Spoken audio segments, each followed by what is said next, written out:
ഇത് കണ്ടോ, എനിക്കൊണ്ട് പ്രേക്ഷകർക്ക് ഇതൊരു പുതിയൊരു കാഴ്ചയാണ്. ഈ ഓരോ അക്ഷരങ്ങൾ അല്ലേ, ഓരോ ആ ഈ ഊ ഇറോ ഇലോ ഏ ഐ ഓ ഔ അം ആ, പിന്നെ കായിക്ക ഗായിക്ക ങ ചായ്ച്ച ജയിച്ച ഞാ ഡായിട്ട ഡായിട്ട ങ തായ്ത്ത ദായ്ത്ത ന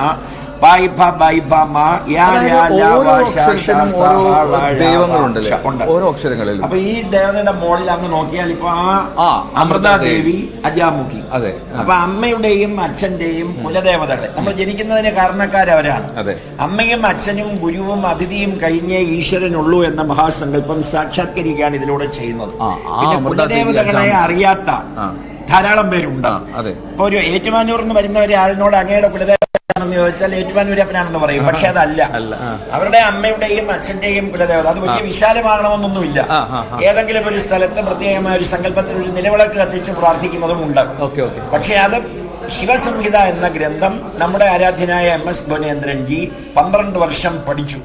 അതിൽ നിന്നാണ് ഈ ഒരു മഹാസങ്കല്പം ഉരുത്തിരിഞ്ഞു വന്നത്. ഇതും ലോകത്ത് വേറെ എങ്ങുമില്ല, ഇവിടെ മാത്രമേ ഉള്ളൂ.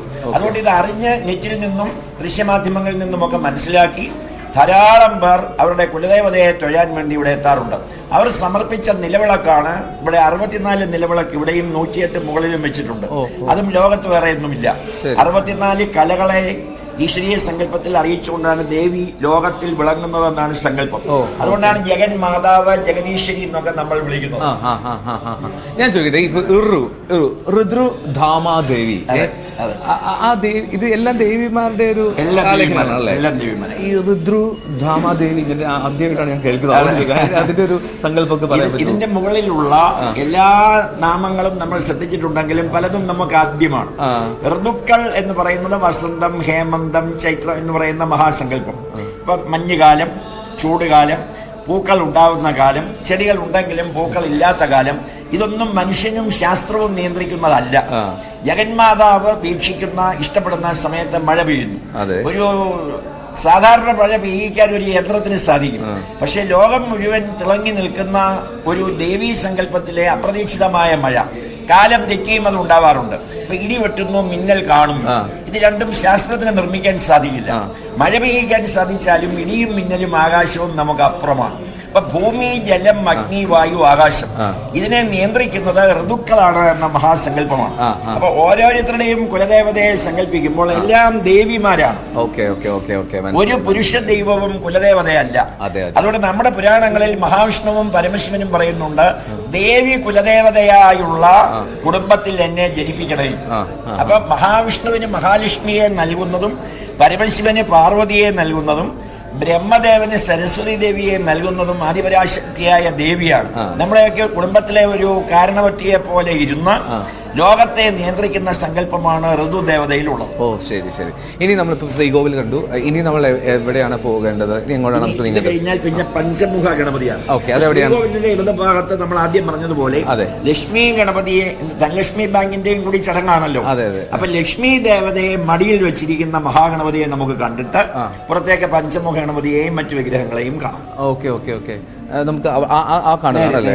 ശരി ശരി. നമുക്ക് അങ്ങോട്ട് സാധാരണ കന്നിമൂല ഗണപതി എന്നാണ് പറയുന്നത്. അപ്പൊ അവിടെ ഇത് ഈ ധനലക്ഷ്മിയുടെ സങ്കല്പം കൂടി ആയതുകൊണ്ട് മഹാഗണപതി മഹാലക്ഷ്മിയെ മടിയിൽ വെച്ചിരിക്കുന്ന വിഗ്രഹം വേറെ ലോകത്തെങ്ങുമില്ല. അപ്പൊ ഇവിടെ വന്ന് പ്രാർത്ഥിക്കുന്നവർക്ക് ഞങ്ങൾക്ക് ദാരിദ്ര്യ ദുഃഖം ഒഴിവാക്കി തരണമെന്ന് പ്രാർത്ഥിച്ചാൽ മഹാലക്ഷ്മിയെ ഗണപതി നൽകുമെന്ന ഒരു സങ്കല്പത്തിലാണ് അതിന്റെ പ്രതിഷ്ഠ. ആ കൺസെപ്റ്റും ഗണേശ പുരാണത്തിൽ നിന്ന് നമ്മൾ എടുത്തതാണ്. അതും വേറെ ഒന്നുമില്ല. ആ മഹാഗണപതിയാണ് മഹാലക്ഷ്മിയുമായി ഇരിക്കുന്നത്. ധനലക്ഷ്മി പൗർണമിക്കാവിൽ വെച്ച് നടത്തുന്ന ചടങ്ങിൽ ഈ ഗണപതി ശ്രീകോവിലിന് വലിയ പ്രാധാന്യമാണുള്ളത്. കാരണം ശ്രദ്ധിച്ചു നോക്കിയാൽ മഹാഗണപതിയുടെ മടിയിൽ ഇരിക്കുന്നത് മഹാലക്ഷ്മിയാണ്. അപ്പൊ ആരോഗ്യവും വിദ്യയും നമുക്കുണ്ടായാലും സമ്പത്തില്ലെങ്കിൽ നമ്മുടെ ബന്ധുക്കളും സുഹൃത്തുക്കളും പോലും നമ്മോടൊപ്പം ഉണ്ടാവില്ല. അപ്പൊ ഇവിടെ വരുന്ന ഭക്തജനങ്ങളുടെ എല്ലാ പൗർണമിക്കും നമ്മളൊരു സത്സംഗം പോലെ പറയും, നിങ്ങൾ അമ്മയുടെ കന്നിമൂലക്ക് ഇരിക്കുന്ന അമ്മയുടെ പാർവതീ ദേവിയുടെയും ഭദ്രാദേവിയുടെയും ഒക്കെ മകൻ എന്ന സങ്കല്പമാണല്ലോ നമുക്കുള്ളത്. തന്നെയുമല്ല, പുതിയ തലമുറയ്ക്ക് അമ്മയും അച്ഛനും കഴിഞ്ഞേ ഈശ്വരനുള്ളൂ എന്ന് സ്കൂളിൽ പഠിപ്പിക്കില്ല, കോളേജിലും പഠിപ്പിക്കില്ല.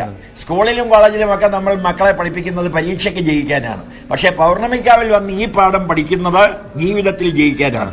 പരീക്ഷയ്ക്ക് ജയിച്ച പലരും ജീവിതത്തിൽ തോറ്റുപോയിട്ടുണ്ട്. പക്ഷെ പരീക്ഷയ്ക്ക് തോറ്റ പലരും ജീവിതത്തിൽ ഐശ്വര്യത്തിൽ എത്തിയത് പ്രാർത്ഥന കൊണ്ടാണെന്നുള്ള ഒരു സങ്കല്പവും കൂടി സാക്ഷാത്കരിക്കാനാണ് ഇങ്ങനെ ഒരു മഹാലക്ഷ്മിയെ മടിയിൽ വെച്ചിരിക്കുന്ന ഗണപതിയെ പ്രതിഷ്ഠിച്ചിരിക്കുന്നു. ശരി നമുക്ക്